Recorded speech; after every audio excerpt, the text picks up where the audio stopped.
have been described in double eyelid surgery, and they're broadly divided into incisional technique and non-incisional technique, i.e. suturing technique. An incisional technique, we can use a full incision or a partial or mini incision. And this table summarizes the pros and cons of suturing technique and incisional technique. Suturing technique is ideal in those candidates with minimal excessive skin and orbicularis muscle, as well as orbital fat. And essentially, I assess the patient preoperatively and ask them if their double eyelid can be taped or glued easily. If their eyelid can be glued easily, they might be a potential candidate for suturing technique. This is suitable in those patients who do not have associated ptosis or other anatomical abnormalities.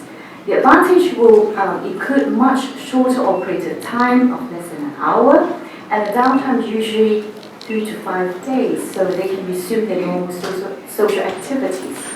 However, the result is temporary, and the crease normally fade with time. The merit is that the procedure is potentially reversible. If they don't like the double eyelid, they can revert. The procedure can be reversed by removing the sutures. Incisional technique, on the other hand, is more suitable in those who've got more abundant excessive skin, fat, or who's got associated ptosis, epiblepharon, lash ptosis, or epicanthal fold, because the procedure, incisional blepharoplasty can be combined with additional procedures. The result is permanent and long-lasting. However, it's also irreversible. If you don't like the result, it's very difficult to reverse. Procedure takes relatively longer operative time and also longer downtime. As with any other cosmetic surgery, a preoperative assessment is of paramount importance. And we have to address the desire and expectation of the patients. And first of all, ask them whether they would prefer a natural or a more dramatic or apparent lid crease. And the height is also addressed and also discussed with the patient.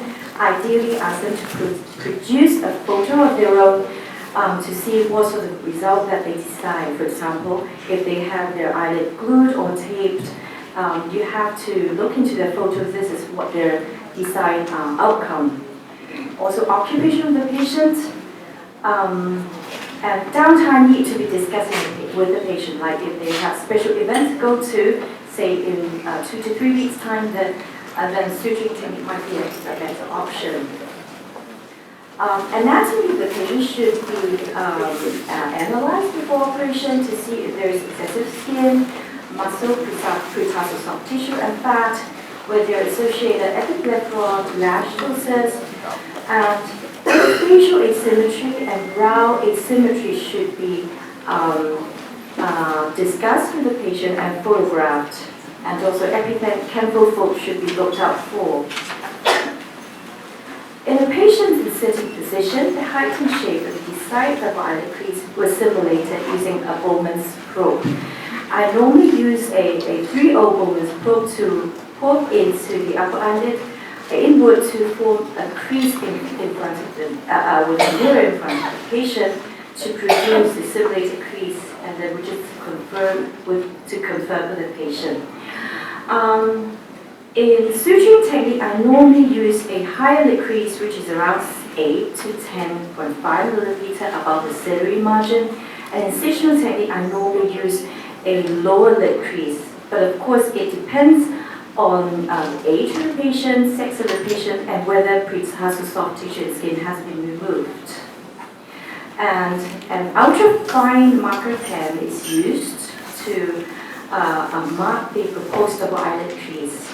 And all patients should be photographed pre- and post-operatively with standardized setting if possible.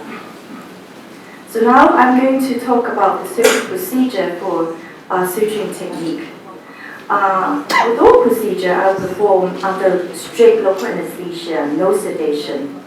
And I know my preferred local anesthetic is marking with adrenaline. And I normally inject 1 cc to 1.5 cc into each eyelid. And I inject into both eyelids at the same time. And 3 to 4, 1.5 to 2 millimeter step incisions are made in the proposed eyelid crease. And I would prefer, in patients who've got very puffy eyelids, I normally remove a strip of orbicularis and peritarsal soft tissue and sometimes orbital fat via these small incisions, because I believe this may result in a more durable result because of the scarring between the peritarsal soft tissue to the dermis.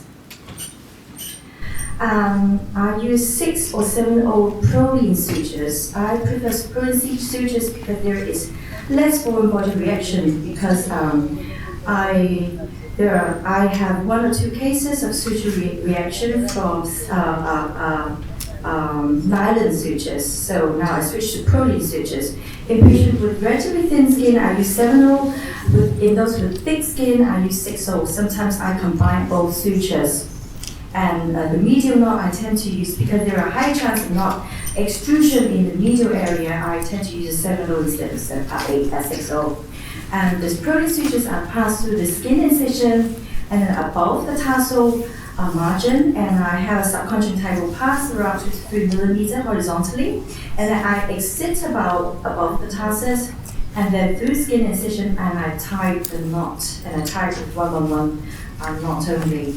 And the skin, I close it with the remaining sutures, 6 or 7 of proline. I take a bite from the skin to pre-tarsal tissue and also the skin. So essentially, that's a combination suture technique and a mini incision technique. And I apply Turbodex ointment twice a day for 5 to 7 days, and I remove the skin sutures day 3 to day 5. So here are some of the results of suture blepharoplasty. Young candidate with relatively thin skin and thin soft tissue. This is the 1 week post-op. Again, suture technique. This is. Next, I'll talk about incision of blepharoplasty.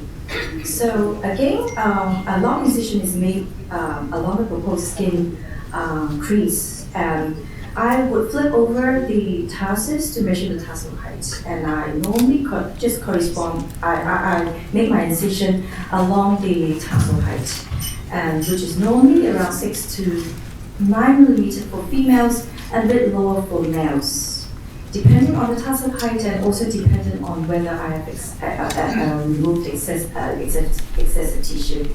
In those with associated ptosis that I do levator application, I might make my incision a little bit lower, around 0.5 to 1 millimeter lower than my proposed crease. And a strip of skin and muscle is removed along the fold. And I also debulk pretarsal soft tissue and suboptimal fat pad and lateral fat pad, and the nasal fat is conservatively trimmed. So most of the patient I would use a 609 suture from skin, pretarsal soft tissue, and also distal. And sometimes I will have a deeper fiber distal levator aponeurosis if there is mild degree of ptosis, and then exit by the skin. I reform my crease with 5 sutures, and I close the wound with interrupted 609 sutures. So essentially, in incision technique, the lid crease is formed by fixating the dermis tissue to the underlying tarsal or pretarsal soft tissue, and the later aponeurosis by means of scar tissue. In contrast to suturing technique, that's formed by suture.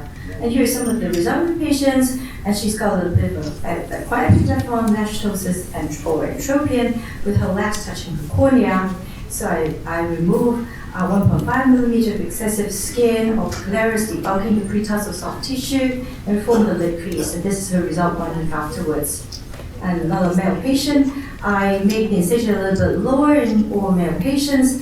I make the incision 6 millimeter above her posterior margin, debulk the skin, pretarsal soft tissue, fat, and a relatively low crease is preferred in most male patients. Another patient who got suture blepharoplasty elsewhere, her previous crease start to disappear, and I perform suturing technique in both eyes. And this is her result 3 days after surgery. The patient, relatively young patient, and this is the result 3 days after operation for suture removal. And again, and this is a patient that you can see that he's got some brow ptosis that you need to address and emphasize to the patient. Any facial asymmetry needs to be addressed to the patient preoperatively and photographed. Otherwise, they will become more apparent after surgery and they will start to complain.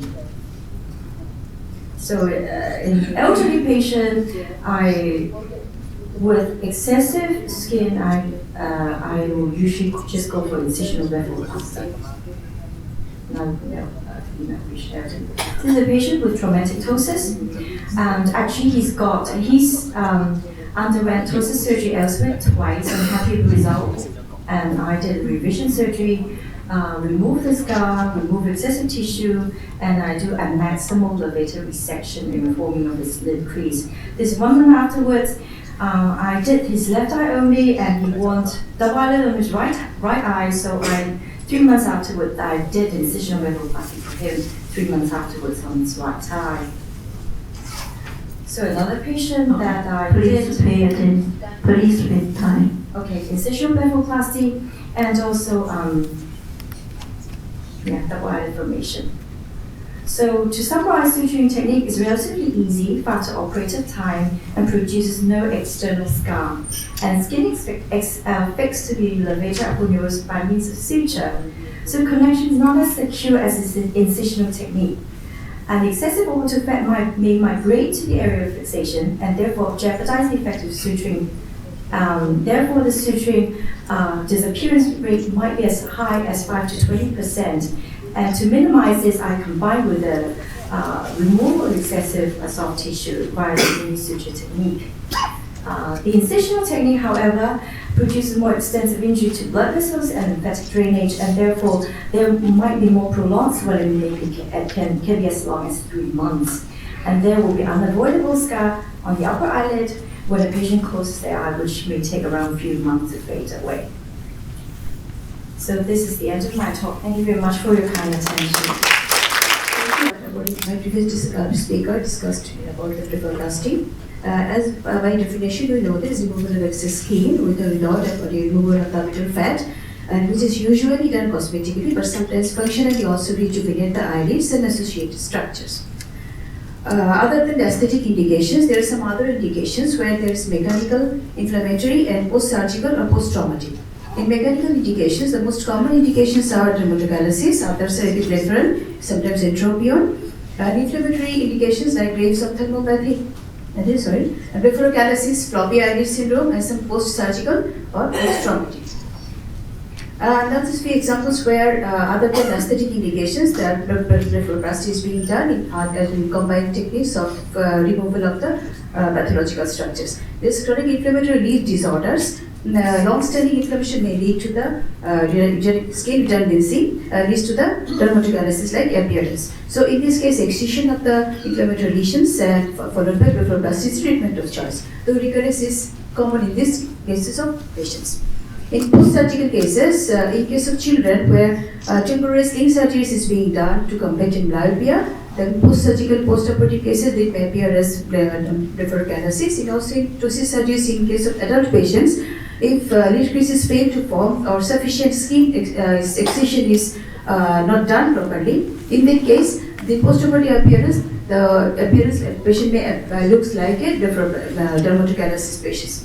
And also in patients where patients with legophthalmos, where skin graft is being done to cover the legophthalmos, if lid creases fail to be formed, these patients also may look like patients of dermatogalasis. Now, as you know, that blepharoplasty is a chronic inflammatory condition starting in the earlier age, and which may continue for a long time. These patients are also candidates for the blepharoplasty, but though recurrence is common. Now, if we look back to the history of the blepharoplasty, Honest Cornelius Surgeries, who started his excision patella studied in 25 AD, and later on, the medical illustrations of the editing eyelid were done by Beer in 1817, and 1 year after, von Graffi first used the term blepharoplasty. And since then, the long evolution of the blepharoplastic procedures are being done. And today's modern blepharoplasty incision was first done by Cole in 1911. And Susan Noel in 1920, she is the first female ophthalmologist who did the preoperative planning using preoperative photographs and also recognized the psychological implications and cosmetic surgeries. And she is the first female ophthalmologist who did the blepharoplasty procedure in a female patient. And since then, the Julian adds further modified the procedure of blepharoplasty by removing fat and also by taking before and after photographs of the patients. My first speaker told about the different patterns of the Asian eyelids, that is single eyelid and double eyelids. In single eyelids, surgery is gradually increasing its popularity because of double eyelid surgery. And among the double eyelids, which is 50% of the Asian population have double eyelids, this also varies in different lid positions of the lid crease and also fullness in the fornix. That is appearance of the periocular areas. Some patients have sunken appearance, some patients have fullness in the periocular areas. And some patients also have different skin types also, which may affect the post-surgical outcome of blepharoplasty, such as thick oily skin, that is acne-prone skin. This is rosacea skin. These skins usually have post-operative increased inflammation following surgery. Smooth, modestly pigmented skin is a good candidate for the blepharoplasty procedure. A fair complexion. This complexion also there is post-operative increased inflammation and bring on more visualization of the redness. And thin skin, this skin usually needs further more excision than the smooth, modestly pigmented skin. And also the variability of the appearance in some patients usually noticed. This variability of appearance may be physiological or maybe some associated with some disorders like thyroid disorders, because in thyroid patients we know in the morning there is facial puffiness and some changes in the body weight, some drug induced like steroids and diseases like renal disease, chronic anemia. These cases also present as puffiness of the face. Now, while considering blepharoplasty procedures, sometimes confusion may arise whether there is prolapse of fat or this prolapse of lacrimal gland. When skin and subcutaneous tissues prolapse from coming down from the forehead, it is associated with the skin and fat. But when there is pre-apneutic fat is prolapse, it is most commonly confused with that whether it is lacrimal gland or it is a case of prolapse pre-apneutic fat pattern. Also during excision of the fat there is every chance of injuring the lacrimal gland also.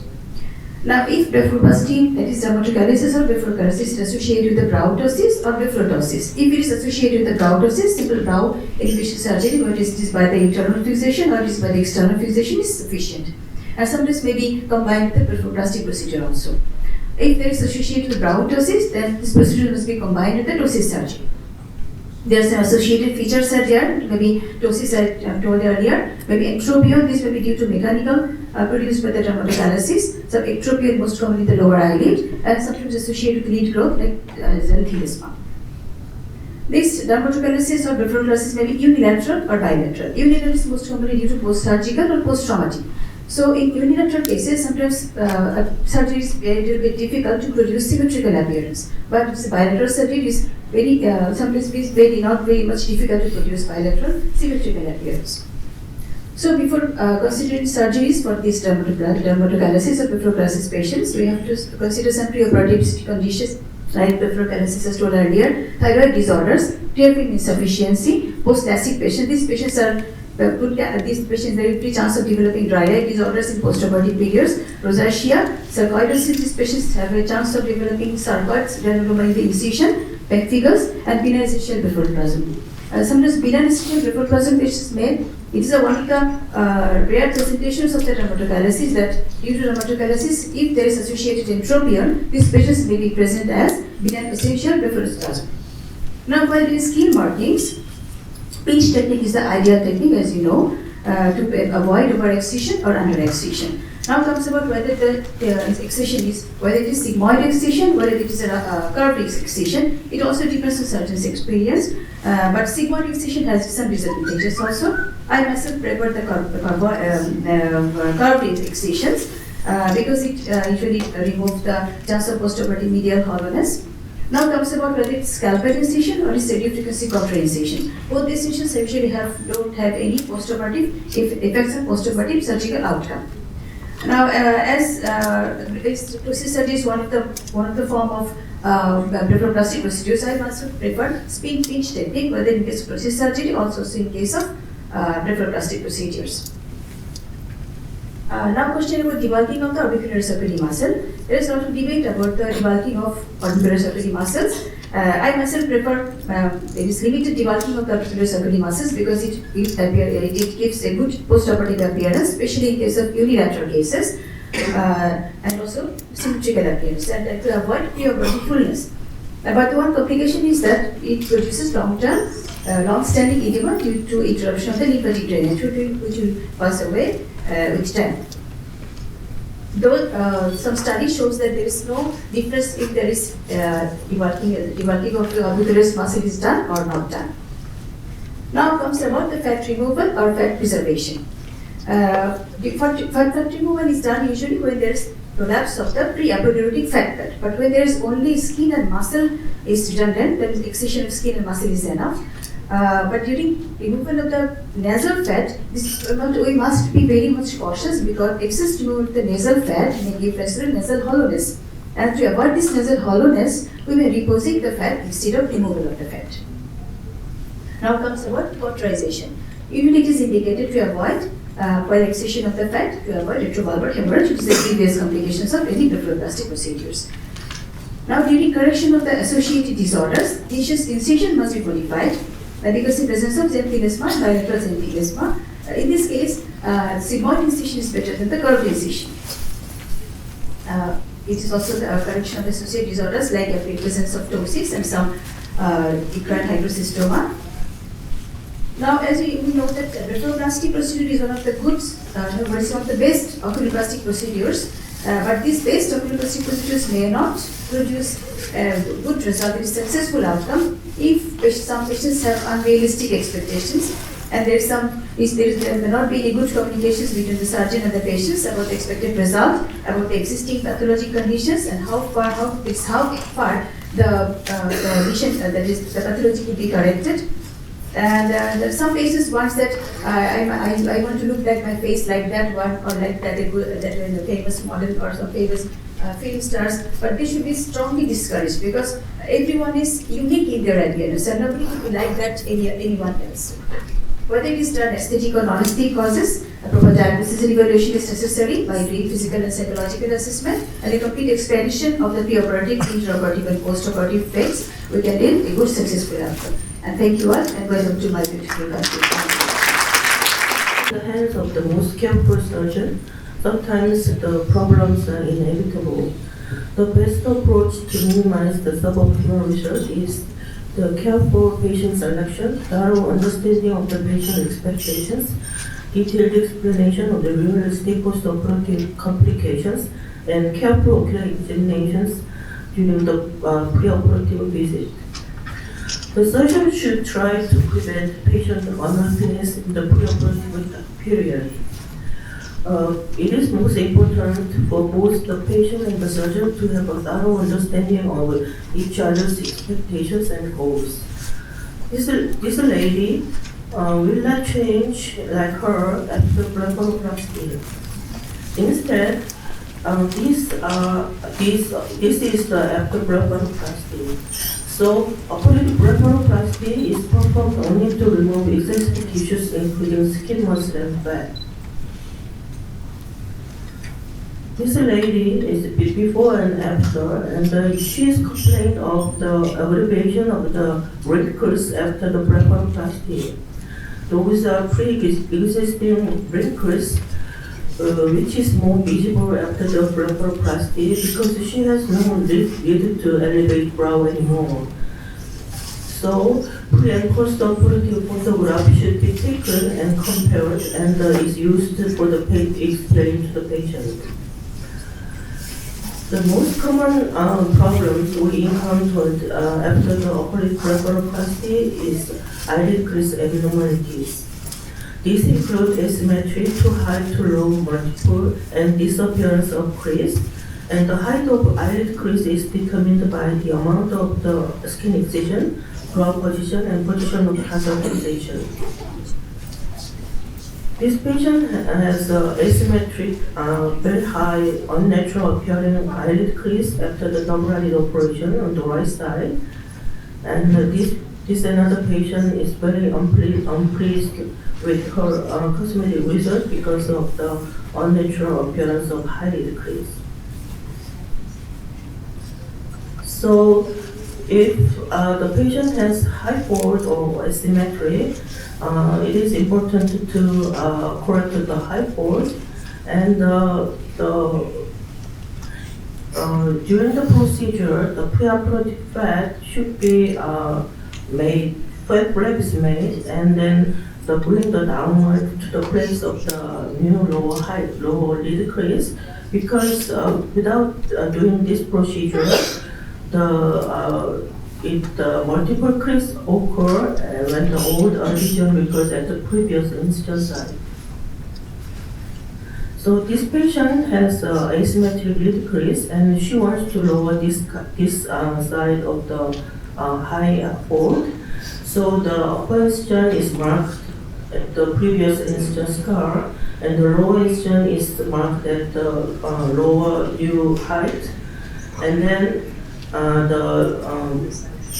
this is marking, and then after local infiltration, and skin incision is made with a 15 blade, and the ellipse of skin and all the scar is removed with sharp scissors. And then inferior skin and pretarsal flap is dissected from the tarsal plate, and some pretarsal auricularis is removed.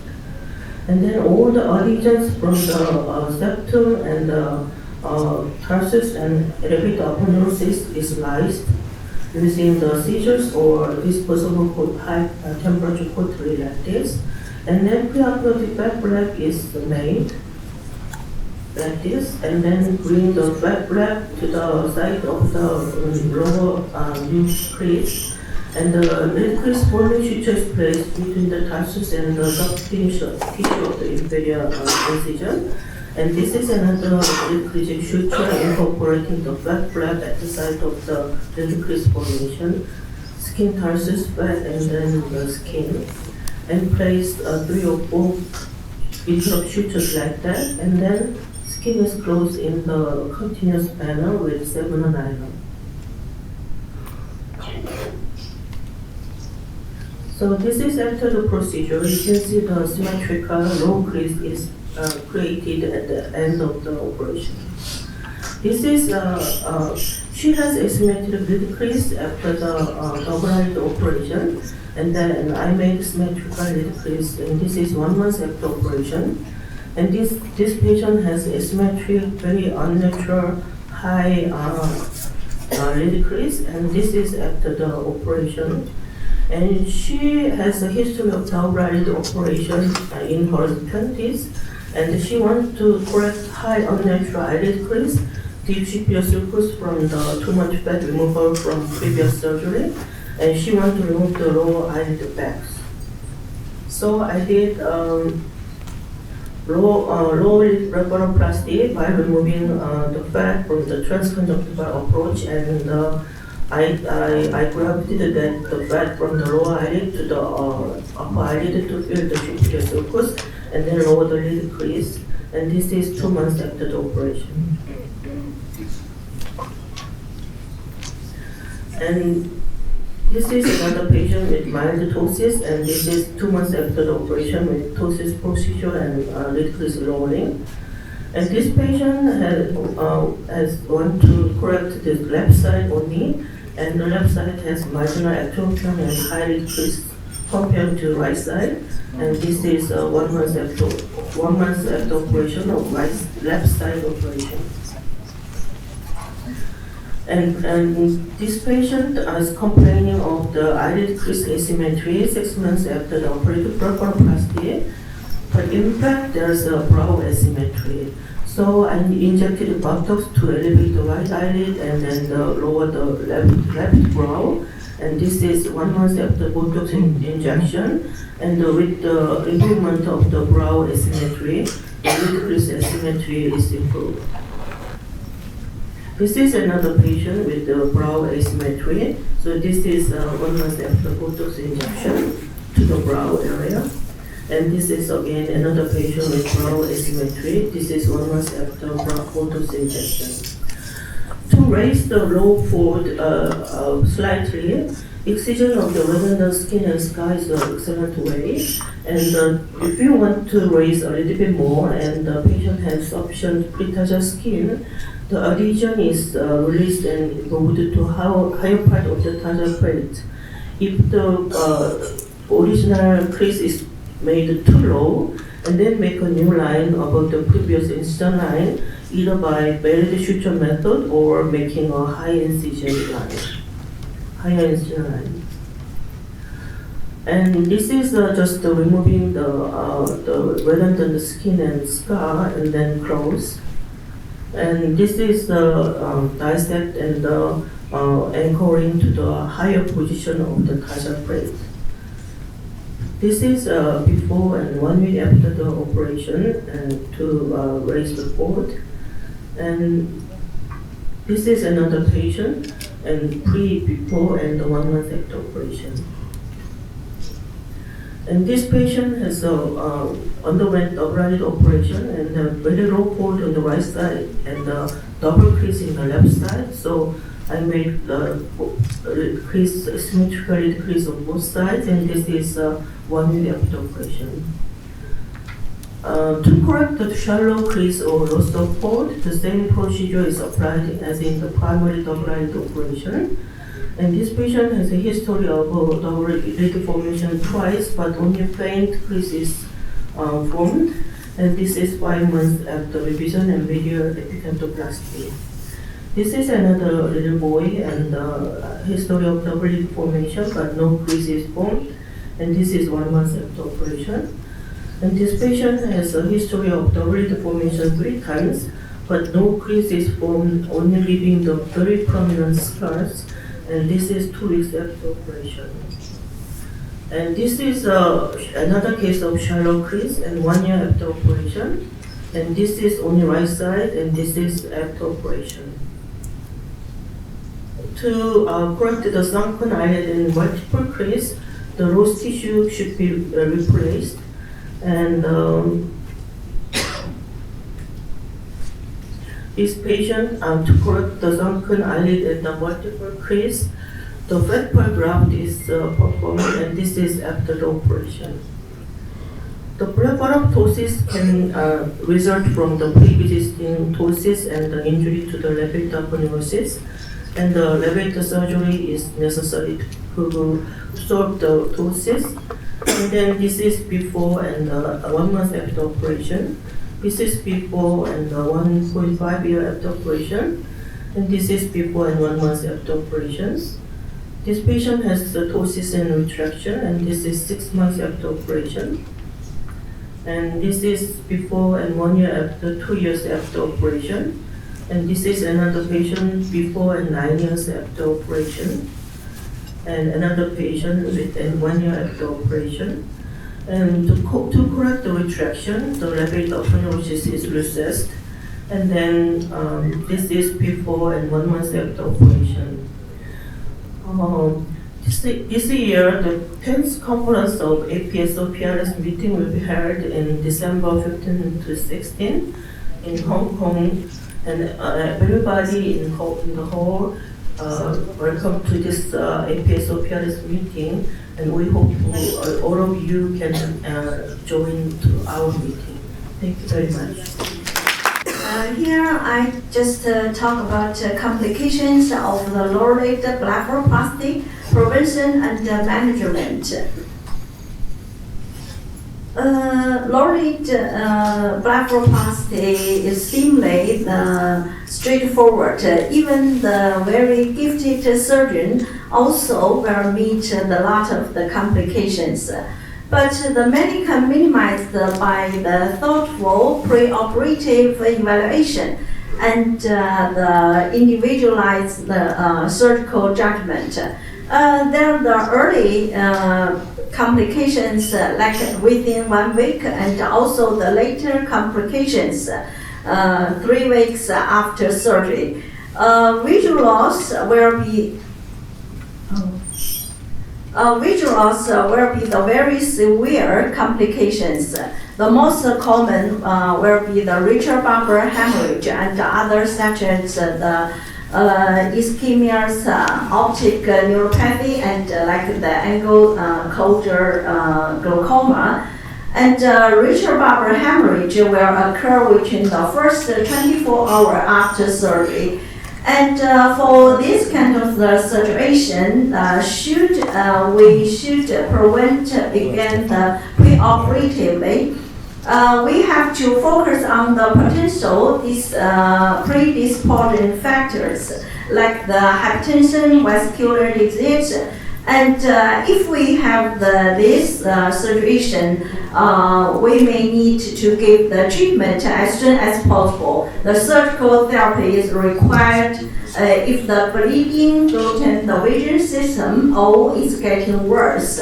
We have to remove the cross and give the hemostasis. And sometimes we need to give the lateral thoracotomy and cantholasis to release the bleeding. And the chemostasis also another complication caused by the incomplete the lid closure and also the lymphatic drainage, especially in the cases with the canthoplasty and the canthoplasty.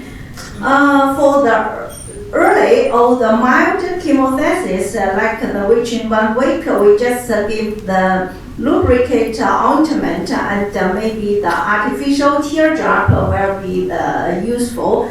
And for the mild or the later chemostasis, we may give the pressure bending will be the benefit for 1 or 2 days.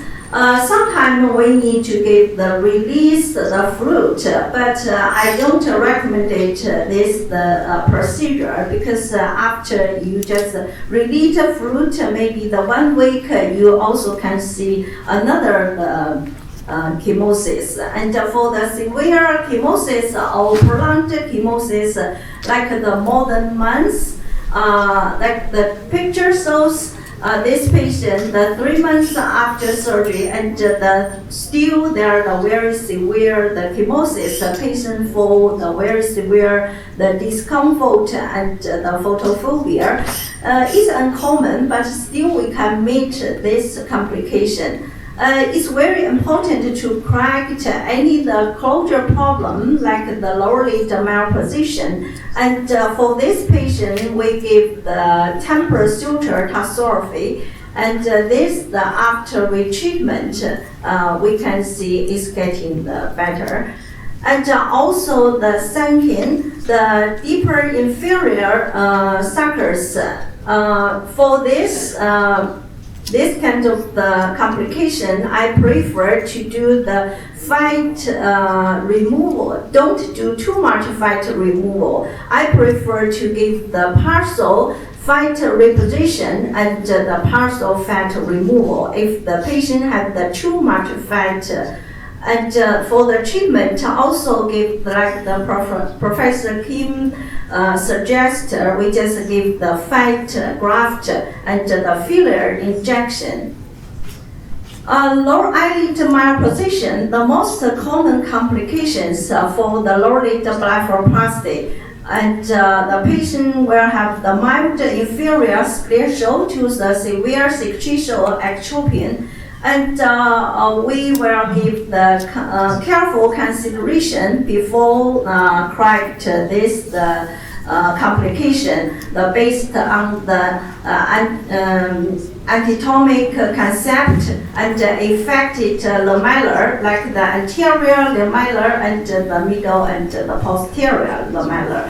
For this patient, just with the mild lower lid retraction less than 2 millimeters, and we just keep watching and like patient massage and give the typical the topical the steroid ointment, and after several months it's getting better.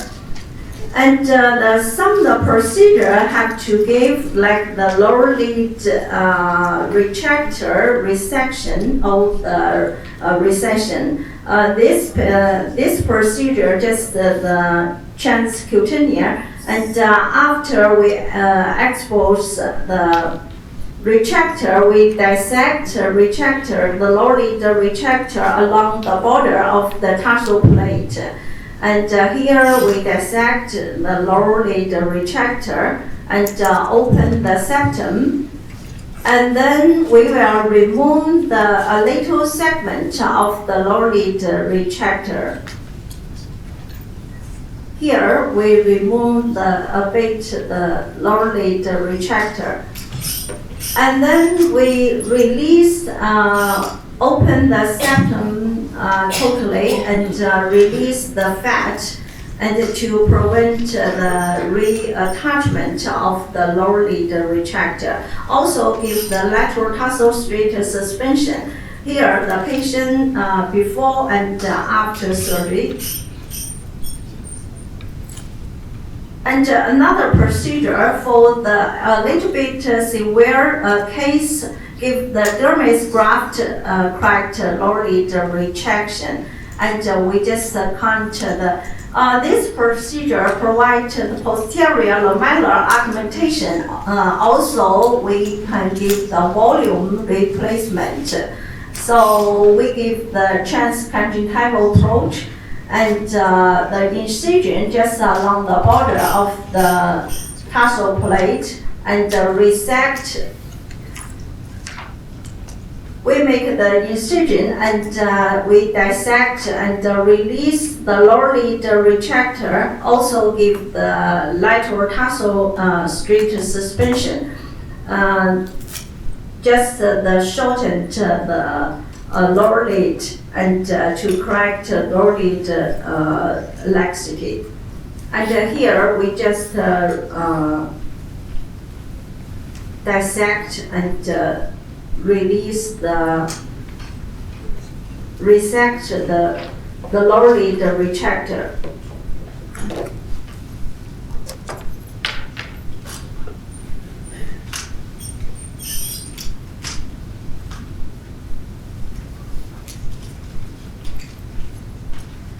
And here we just suture the dermis. Some cases we don't need to give the dermis fat, only the dermis. If we need the volume replacement, we just with a little bit fat.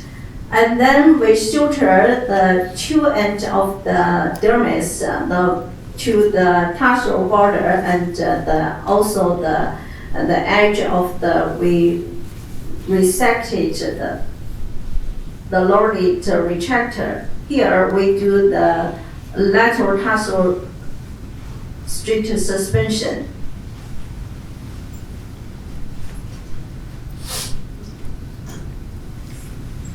This also the before and after. And this procedure, just the V-wedge method of the tarsal straight suspension, and we just tightened the lower eyelid for correction of the lower lid laxity. And here, but now I seldom to do this procedure. I just do the lateral tarsal straight suspension. So after we remove the V-wedge of the lower eyelid, and then we suture. So it's the patient before and after, also the patient before after. Thank you for your attention.